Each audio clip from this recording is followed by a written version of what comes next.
Olá, graça e a paz, tudo bem? Meu nome é Douglas de Almeida, sou pastor na igreja paulistana em Mauá, Assembleia de Deus, e quero gravar uma mensagem que Deus tem colocado no meu coração para abençoar a sua vida.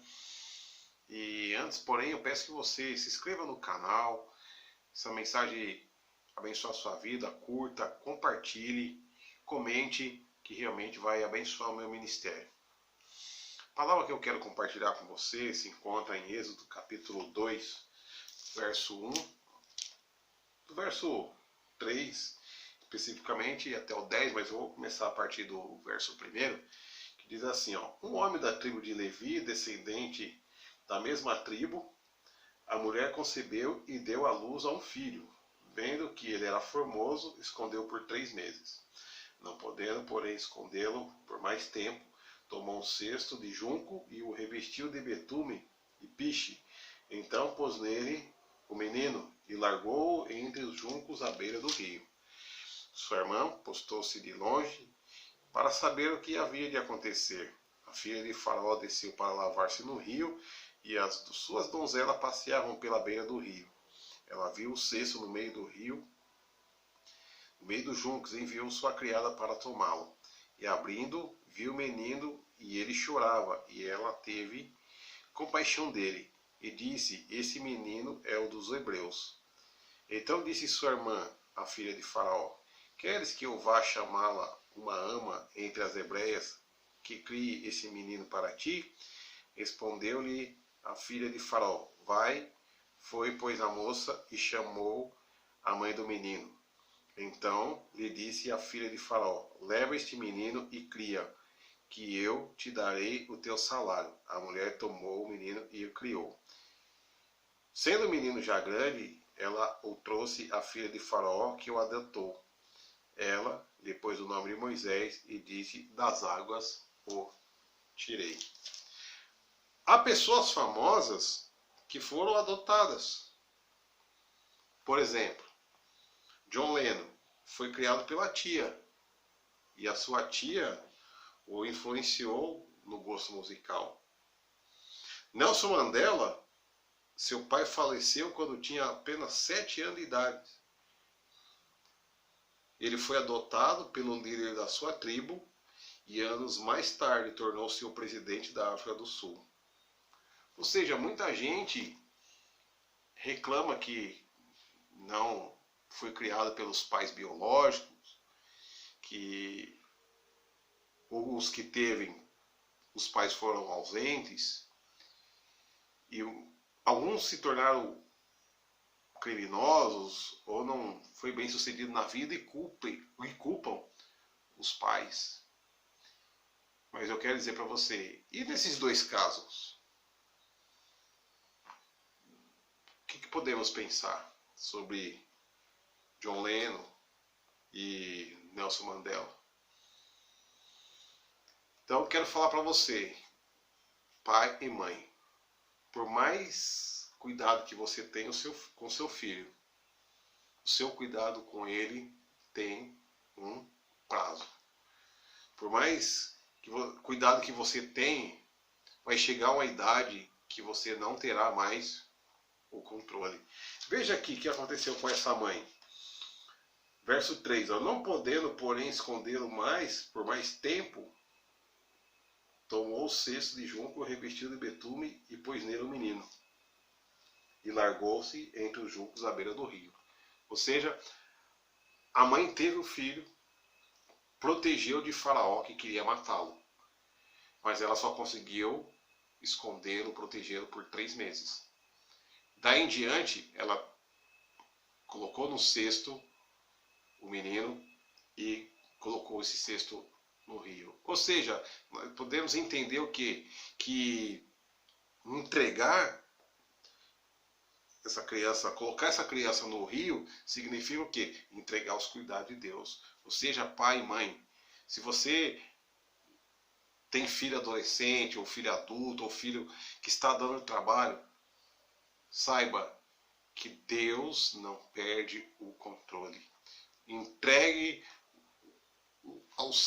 a educação dele aquilo que é seu, por responsabilidade, entregue aos caminhos do Senhor, entregue nas mãos do Senhor, porque com certeza Ele terá o controle da situação. Foi o que essa mulher fez, foi o que essa mãe fez. Por 3 meses ela cuidou, não podendo mais, de alguma forma ela estava dizendo, Senhor, eu vou entregar os teus cuidados. E olha que interessante, o que acontece em seguida? Quando o texto diz que a filha de Faraó desceu para se lavar e as suas donzelas passavam por lá e viu o cesto, ou seja, Deus que preparou essa situação. Deus que justamente trabalhou para que justamente naquele momento a filha de Faraó tivesse ido ali tomar banho, ou as suas criadas tivessem visto o cesto ali e com a criança dentro. Ou seja, nós perdemos o controle, mas Deus não. Deus ele está atento em todas as circunstâncias e nada foge do controle dele. O texto em questão, a mãe biológica cria Moisés por 3 meses, não podendo ele mais escondê-lo, ela coloca no cesto, põe no rio para ser levado pela correnteza e entrega aos cuidados de Deus. Então, pai e mãe têm um prazo para cuidar e proteger o seu filho. Chegará o tempo que terão que entregar aos cuidados de Deus. Eu lembro, minha mãe, por exemplo, na minha juventude, eu saía final de semana, chegava de madrugada, chegava embriagado, e eu lembro que quando eu estava passando pelo meu quarto, que eu tinha que passar pelo quarto da minha mãe, eu ouvia ela orando e me entregando aos cuidados do Senhor. Ela sabia que ela tinha perdido o controle sobre a minha vida, mas a minha mãe era uma mulher de Deus e ela conhecia o Deus que não perde o controle. Então, eu sou hoje um pastor, um pregador da palavra de Deus, por causa que minha mãe me entregou aos cuidados daquele que tudo pode. Faça isso. Entregue seus filhos, sua família, seu marido nas mãos daquele que tudo pode. Amém? Ao longo da vida, Deus nos dá pessoas para nos preparar para a vida. E veja no verso 6. Abrindo-o, viu o menino e ele chorava, e ela teve compaixão dele. Ou seja, ela se solidarizou, ela teve compaixão do menino. Ela teve um sentimento por aquela criança. Em algum momento da vida, talvez você não teve seus pais presentes, ou não conheceu o pai biológico, ou foi criado por padrasto, ou foi criado por madrasta, se faltou referência na sua vida, eu quero te dizer alguma coisa, quero te dizer algo. Deus sempre encaminhou alguém para que você tivesse referência. Veja esse caso aqui. Faltou a mãe teve que entregar os cuidados de Deus, mas Deus preparou a filha de Faraó, que primeiro teve compaixão dele. Nós estamos terminando o ano de 2020 e há pessoas que realmente em algum momento parou para te ouvir, parou para te entender, parou para te ajudar de alguma forma, ouvindo, te aconselhando, e você talvez ignorou, porque às vezes você estava prestando atenção só naquilo que faltou. Separe esse ano, esse restante de horas, vamos assim dizer, para refletir sobre isso. Sobre as pessoas que realmente investiram em você, que teve compaixão de você, que em algum momento foi solidário com você. Seja uma pessoa grata, porque Deus realmente tem, em algum momento, enviado pessoas para ter compaixão de você.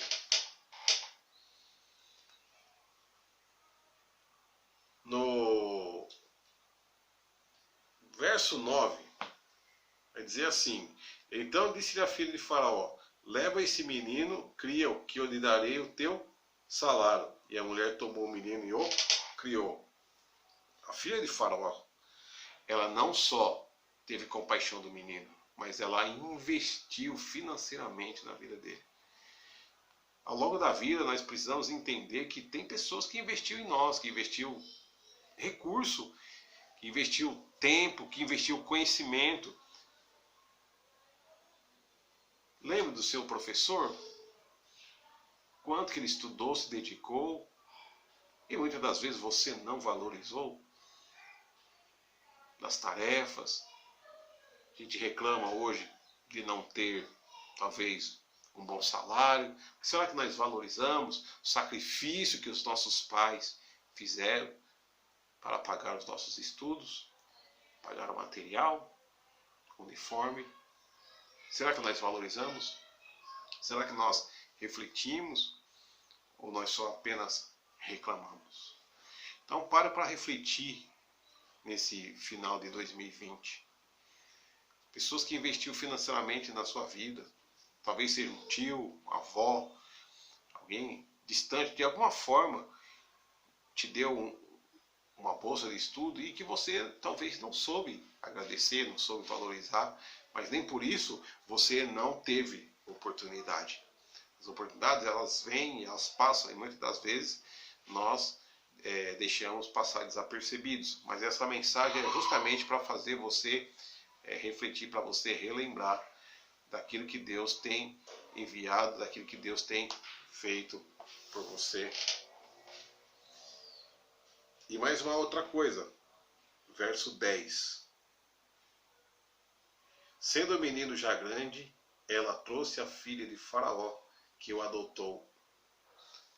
Essa questão da adoção. É a pessoa que realmente acreditou em você, quando ainda você não acreditava. A pessoa que comprou o seu sonho, comprou a sua causa.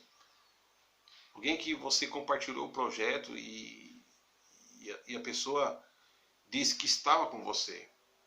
Talvez seja um ou seja dois, não importa. Mas há pessoas que acreditam em você, que acreditam no seu potencial, mesmo quando você não acredita. Então, essa é a questão da adoção. Então, que nesse final de ano possamos agradecer as pessoas que acreditaram em nós, pessoas que investiram seu tempo, seu recurso em nós e que acreditam em nosso potencial. Então, vamos fazer uma reflexão. Essas pessoas, elas sempre acreditaram em nós. E nós precisamos lembrar agora e agradecer o que elas fizeram por nós. Muito obrigado, Deus te abençoe, que essa palavra realmente venha falar seu coração e edificar a sua vida. Deus te abençoe e até mais.